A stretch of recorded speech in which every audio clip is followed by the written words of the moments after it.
ইটাহারে ফের বুলডোজার গর্জন। Double engine সরকারের আমলে সরকারি জমি দখলমুক্ত করতে কড়া পদক্ষেপ প্রশাসনের। জাতীয় সড়কের ধারে বছরের পর বছর ধরে গড়ে ওঠা একাধিক স্থায়ী দোকানের অংশ ভেঙে গুঁড়িয়ে দেওয়া হলো বুলডোজার চালিয়ে। প্রশাসনের দাবি সরকারি জমি উদ্ধার অভিযান চলছে নিয়ম মেনেই। অন্যদিকে ব্যবসায়ীদের অভিযোগ মাপজোক না করে ব্যক্তিগত সম্পত্তিতেও চালানো হয়েছে বুলডোজার। ঘটনাকে ঘিরে চাঞ্চল্য ছড়িয়েছে ইটাহার সদর এলাকায়। শনিবার সকাল থেকে ইটাহার সদর চৌরঙ্গি এলাকায় দেখা যায় প্রশাসনের কড়া তৎপরতা। ইটাহার থানার বিশাল পুলিশ বাহিনীর উপস্থিতিতে জাতীয় সড়ক কর্তৃপক্ষ বুলডোজার নিয়ে নামে উচ্ছেদ অভিযানে। সরাইদিঘি থেকে বিধিবাড়ি পর্যন্ত প্রায় 1 কিলোমিটার জাতীয় সড়কের দুধারে সরকারি জমি দখল করে গড়ে ওঠা একাধিক স্থায়ী দোকানের শেড, বারান্দা, দেওয়াল ও ঘরের অংশ ভেঙে ফেলা হয়। মুহূর্তের মধ্যে ধুলোয় মিশে যায় বহু বছরের নির্মাণ। স্থানীয় সূত্রে জানা গেছে, দীর্ঘদিন ধরেই রাস্তার ধারে সরকারি জায়গা দখল করে ব্যবসা চালানোর অভিযোগ ছিল।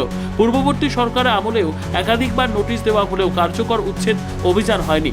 সম্প্রতি জাতীয় সড়ক কর্তৃপক্ষ শতাধিক ব্যবসায়ীকে 10 দিনের সময়সীমা দিয়ে নোটিশ দেয়। পাশাপাশি মাইকিং করে সতর্ক করা হয় অবৈধ নির্মাণ সরিয়ে নেওয়ার জন্য। নির্ধারিত সময়ের মধ্যে অনেকেই নিজেরাই নির্মাণ ভেঙে ফেললেও অনেকে তা না করায় শেষ পর্যন্ত প্রশাসন বুলডোজার নামায়। তবে এই অভিযানের বিরোধিতাও করেছেন একাংশ ব্যবসায়ী। তাদের অভিযোগ, সঠিকভাবে জমি পরিমাপ না করেই ব্যক্তিগত মালিকানাধীন জায়গার অংশ ভেঙে দেওয়া হয়েছে, ফলে ব্যাপক ক্ষতির মুখে পড়তে হয়েছে তাদের।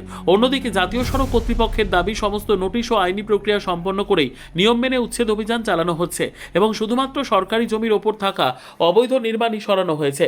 ইটাহারের ব্যস্ততম সদর চৌরঙ্গি এলাকায় জাতীয় সড়কের জমি দখলমুক্ত করতে প্রশাসনের এই বুলডোজার অভিযান নতুন করে রাজনৈতিক ও প্রশাসনিক বিতর্ক উস্কে দিয়েছে। সরকারি জমি উদ্ধারের দাবির পাশাপাশি ব্যবসায়ীদের ক্ষোভও সামনে এসেছে। আগামী দিনে এই অভিযান আরও বিস্তৃত হবে কিনা সেদিকেই এখন নজর স্থানীয়দের। সংবাদটি নিবেদন করছেন স্বস্তিলোক উৎসব ভবন, গঙ্গারামপুর, দক্ষিণ দিনাজপুর।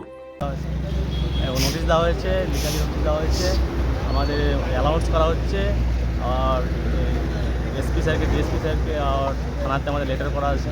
তো মানে যারা ভেঙে নিচ্ছে, যারা ভাঙেনি তারা আমরা আবার জেসিবিতে আমরা করাচ্ছি, আর যে নিজে ভাঙিয়ে তো নিচ্ছে, ওটা তো সমস্যা নাই। তো অনেকে ওখানে ব্যবসায়ীরা বলছেন যে মাপ না দিয়েই মাপটা বুঝতে পারছে না। মাপ দেওয়া আছে, যেখানে না সেটা ওখানে যেমন বললো মাপ দেওয়া নাই, ওটা মন্ডেতে আবার আসছে। তো ওরা কি মানে বুঝতে পারছে না নাকি? ওরা বুঝতে পারছে না। মাপটা আপনাদের দেওয়া ছিল, নোটিশও করা ছিল। নোটিশও করা আছে। দুই দিকে কতখানি ভাঙা হবে?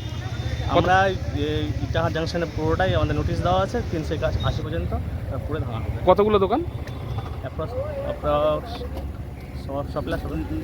আর মানে কতখানি জায়গা ফাঁকা করা হচ্ছে দুই দিকে? পুরো আমার 395টা শুরু করেছি, আমরা 380 পর্যন্ত পুরোটা কমপ্লিট করবো।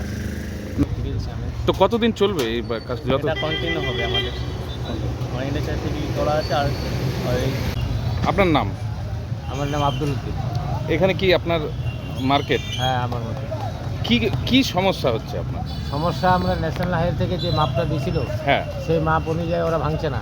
আচ্ছা, অনেক ভিতরে চলে যাচ্ছে, এটাই সমস্যা। আপনাদেরকে নোটিশ দিয়েছিল? নোটিশ দিয়েছিল, তো আমরা নোটিশ মোতাবেক চাল খুলেও নিয়েছি, কিন্তু আমরা জানি এই কোনোটা পড়বে শুধু।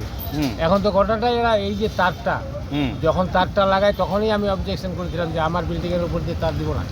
বলছে এটা কিছু হবে না, আপনি থাকতে দেন, কোনো অসুবিধা নেই। তো এখন দেখছেন সব ভেঙে দিচ্ছে। এখন ওরা বলছে এই তারটাই হচ্ছে মাপ, এই যে কারেন্টের তারটা। তো আপনার সন্দেহ হচ্ছে যে বেশি ভেঙে দিচ্ছে? হ্যাঁ, অবশ্যই সন্দেহ হচ্ছে। মাপ দেখাচ্ছে না? না। তো এই যে মার্কেটের সিঁড়ি টিড়ি সব ভেঙে গেল, তো সমস্যা হবে তো ব্যবসায়ী? সমস্যা, কঠিন সমস্যা আমাদের। এখন কি চাইছেন কি? এখন কি আর করবো? বলেছেন ওদেরকে? হ্যাঁ, বলেছেন? ওদেরকে বলেছি, বারবার বললাম, বুঝতেই চাইছে না। তারপরেও ভেঙে দিল? এখান থেকে চলে গেল, ওদিক থেকে কে অবজেকশন করলো, আসে আবার ভেঙে দিল। ইচ্ছা মতো, মানে কারো কথাই শুনবে না।